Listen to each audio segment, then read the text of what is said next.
Hello and welcome back to the ministry. And here we are. You could kind of consider this the part two because this is the good part that comes after your enemies are defeated. This is what happens. Follow close attention because this is going to be good. We've all been hearing it. We know it's happening, but it's almost been said so much. It's like the boy who cried wolf. Your husband's on the way. He's on the way. He's on the way. He's on the way. He's on the way. He's on the way. He's on the way. He's coming. He's coming. He's on his way. He's on his way. He's on his way. He's on his way. He's on his way. You heard it so that much. You're like, okay, if he coming, when he come, please send me the text message when he's at the door, okay? Because look, I'm so tired of hearing us. This is where we at. It's like this boy been on his way for the longest time. Let me go get some other stuff done while I ain't gonna sit up here and wait for him. I'm gonna do what I got to do because I ain't got time for it. This is how we feel. But the Lord gave me a major revelation yesterday while I was riding with my father. If you want the whole word about what happened with my father, listen to the word about GPS and progress. Okay? But this is the revelation he gave me about spouses. I was literally sitting in a car next to my dad, and this is what he gave me. You see, the Lord has shown me in my dreams the people that have driven me and are going to drive me in my life, okay? He showed me at one point it was my counterfeit, which was my ex. At one point, it was my father who was driving me. And he also showed me, lastly, in one of the dreams, he showed me the ex, my father, and then my God-ordained spouse, all driving the car that I was in the passenger seat of. This is what he gave me yesterday. My dad was driving, and he needed me to operate the GPS. And this is simply what he said. My father needed my GPS. Your husband needs you to be his GPS. God is speaking, but you are the conduit in which he is going to seek all of his advice from, next to God. You as the wife, you are his closest confidant and his closest spiritual attachment to the Lord. Okay? You are his God positioning system because you have God going through you at such a high level and degree that he needs your direction in order to be able to operate, or he's going to be lost. He has no understanding of which way to go in his life.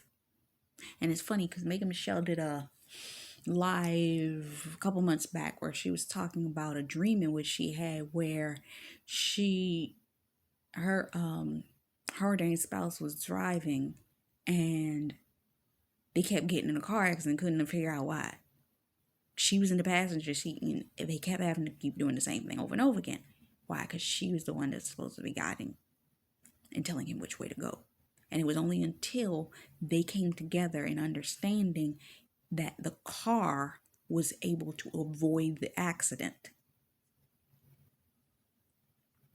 So you are going to be their positioning system that's going to allot them the ability to understand spiritually as their spiritual connection that is going to lead them in the route in which they need to go. You are the planner. You are the one that writes down God's divine instructions. You are the one. My coach used to say it this way. When a man of God connects with a woman that has vision and he knows how to execute, they are dangerous. We are the ones that, as God's anointed spiritual vessels that understand the plans of God and get the downloads, your husband is the executor. He don't plan like you. He don't think like you. He don't operate like you. He don't like doing all that like you. But without you, he can't operate correctly. Okay? He can't. You give him the directions.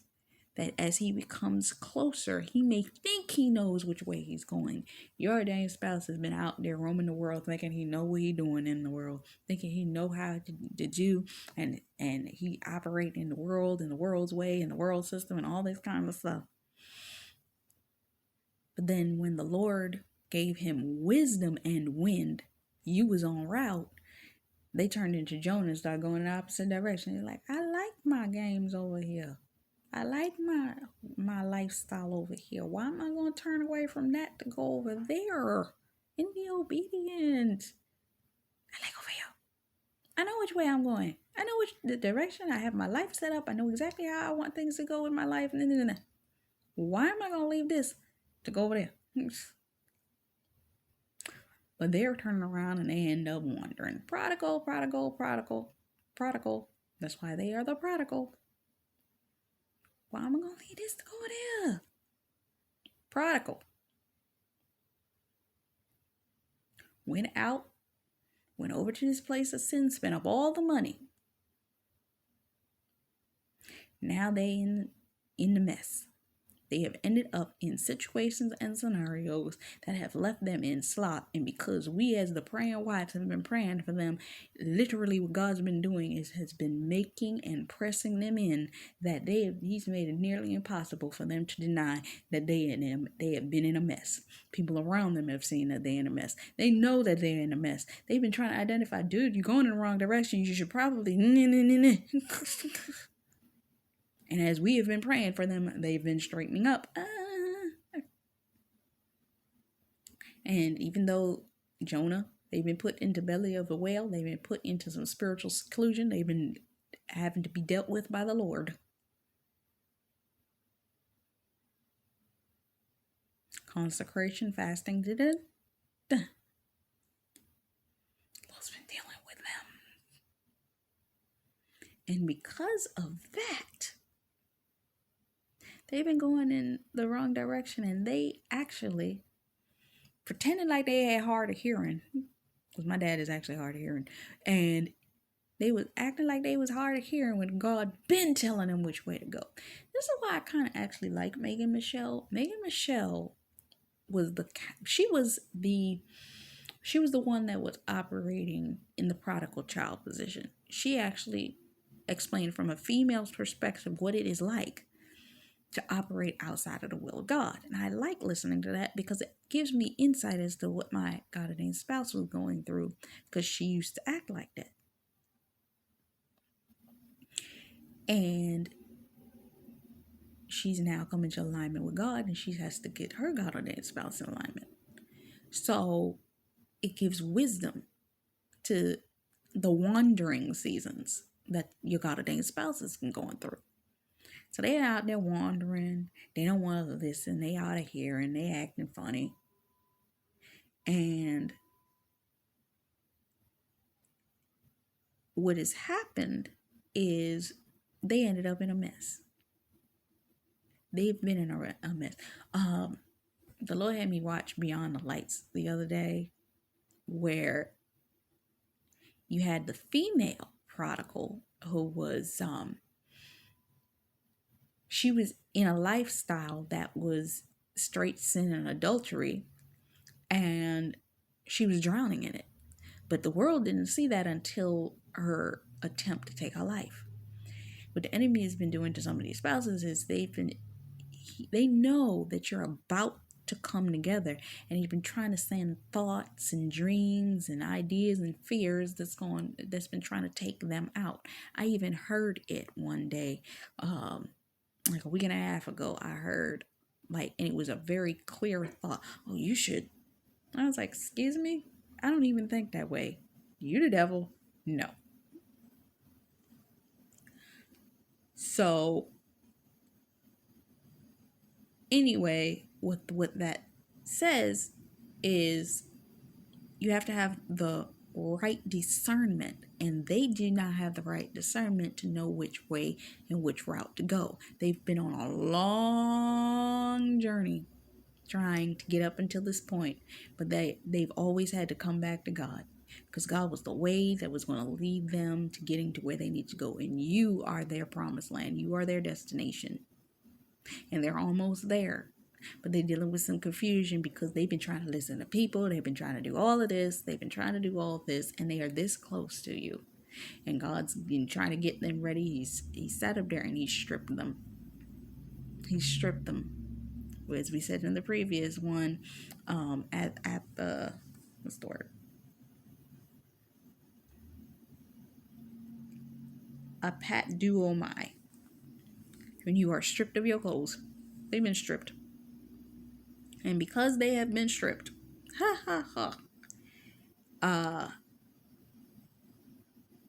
they are literally been dealing with the consequences of their stripping. And the Lord has been trying to give them wisdom. They've turned around, they took a counterfeit because they've been fighting against you and fighting against coming to you. Another good movie, Perfect Match. Don't ever go watch that because it's a whole lot of cursing and sex in that. I watched it in my early days as a Christian. I didn't realize so much sex was in that film. But it literally was talking about a guy. He meets his ordained spouse at the beginning of the film. His friends set him up with this girl, but he's too busy with his player lifestyle that what happens is he ends up in a relationship following that, where this woman spins his head, opens his nose, does all of this stuff for him, and guess what? She was doing everything that a man would want a woman to do. But guess what? She was playing him exactly like he played all the others. And when he realized that, now he hurt. Like, how you gonna hurt me like this? And then they celebrating him and trying to give him all these types of ups. And he's like, no, get out. Because he all but hurt because he now knows that she was getting married too. That woman was getting married and she was having her last fling with him. And she was never planning to stay with him. She just wanted to hook up with somebody because she never hooked up with anybody. She was the good girl and had never done anything like that. So she tried to use him. Some of your spouses, the Lord has allowed them to end up in counterfeit relationships with people that were almost exactly the perfect match for them, but wasn't, because they were not you. And as you have prayed, as you have fasted, as you've done the work, as you've gone into the lion's den, as you've done all of this type of stuff, you've been breaking them out of it. And they've come to themselves.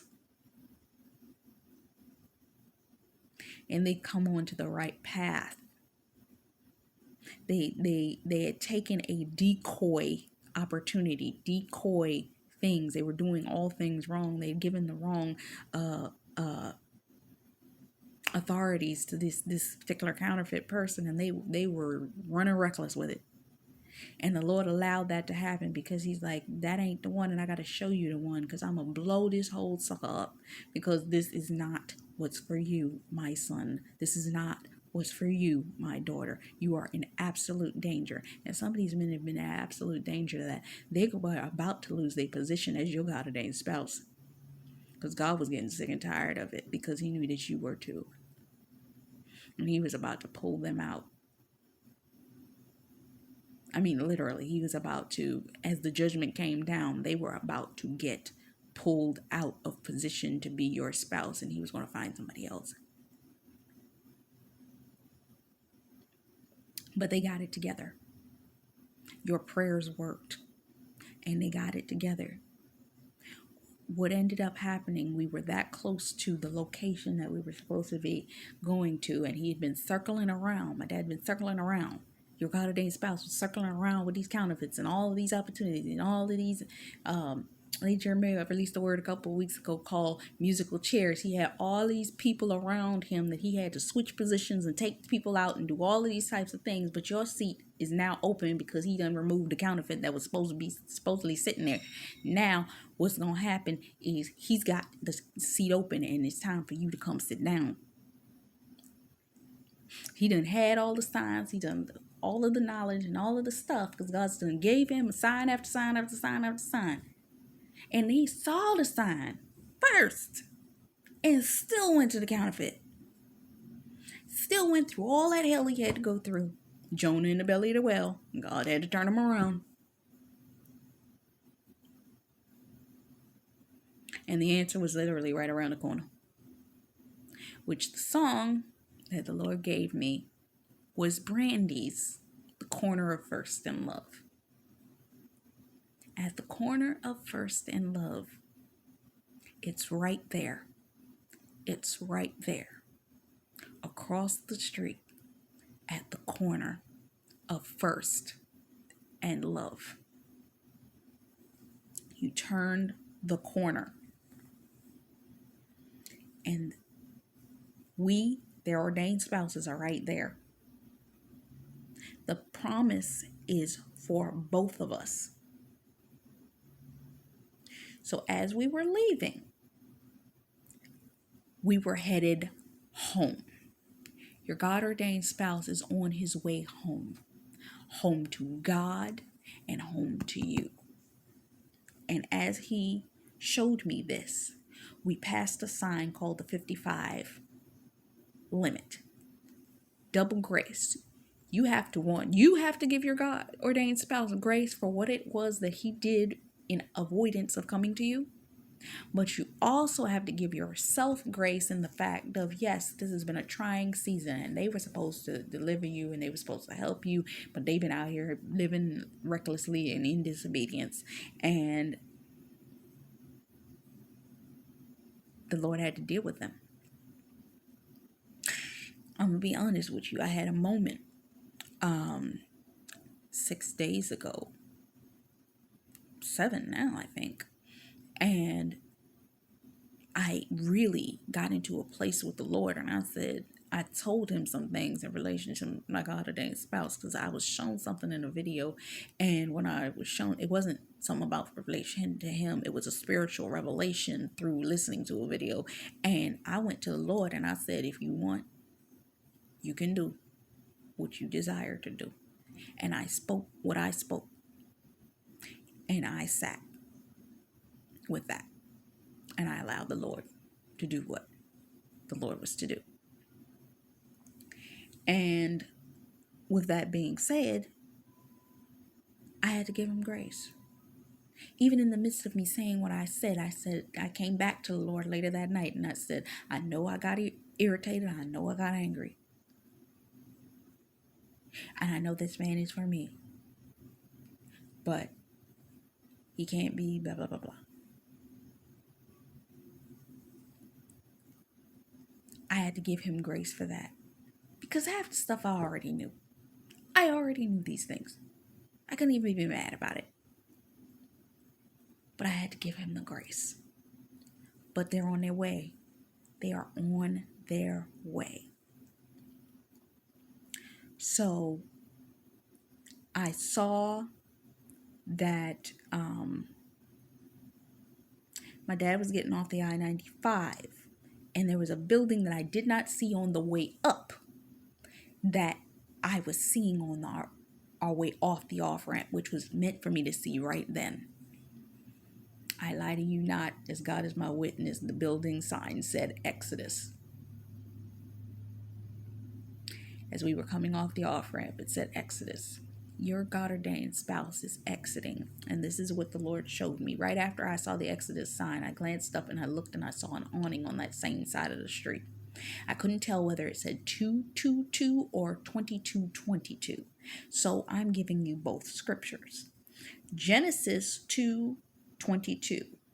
And the rib which the Lord had taken from man made he woman and brought it to the man. The Lord is preparing to bring you and present you before your God-ordained spouse. And because of this, because of the fact that your God ordained spouse has, in fact, closed the doors, arranged the chairs, and moved everybody into the position that they rightfully now belong in, because they have been exposed to him, he's been given wisdom, he's been given knowledge, and he's closed certain doors he was supposed to close.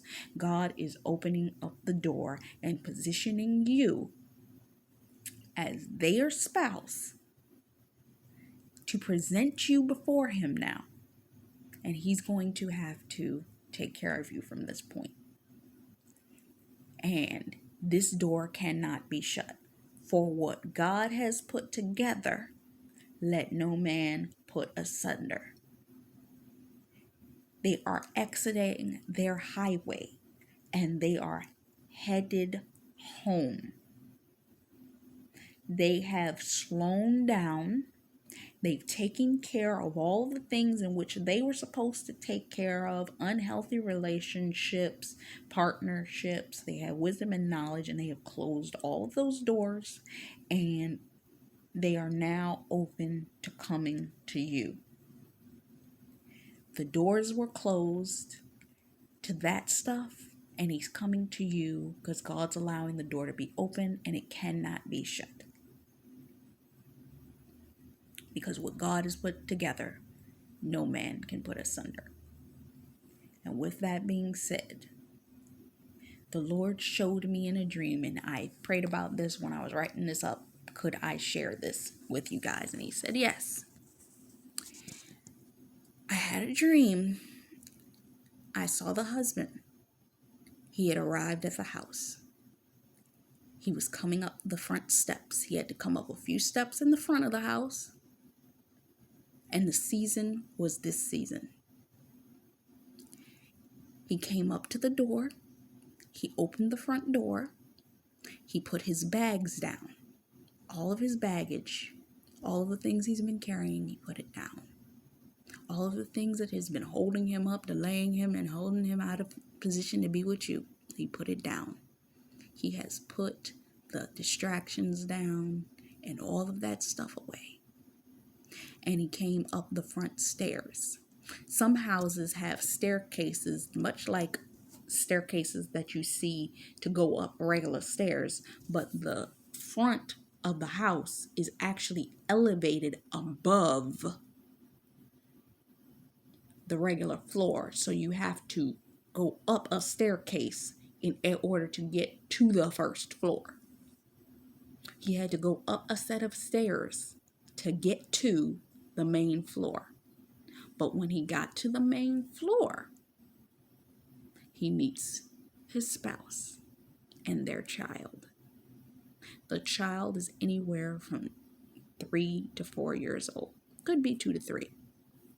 Some of you have been carrying projects the Lord done been told you your spouse was supposed to be the partial head of. You haven't been able to move with it. You haven't been able to get it to work. You haven't been able to get it. He told you that you are ordained to do this, and you ain't been able to get it to come off the ground to save your life. It ain't been working. It ain't been operating right. And you couldn't figure out why.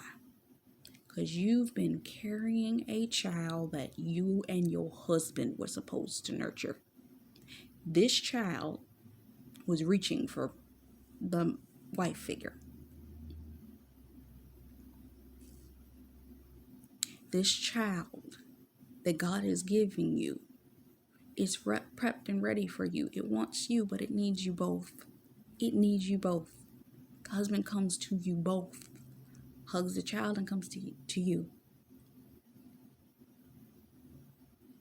He's accepting the assignment, and he's also accepting you.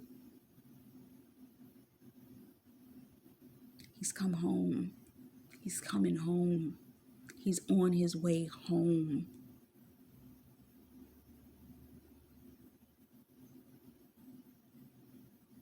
It's about to happen. There's a song. Let me see if I can do this.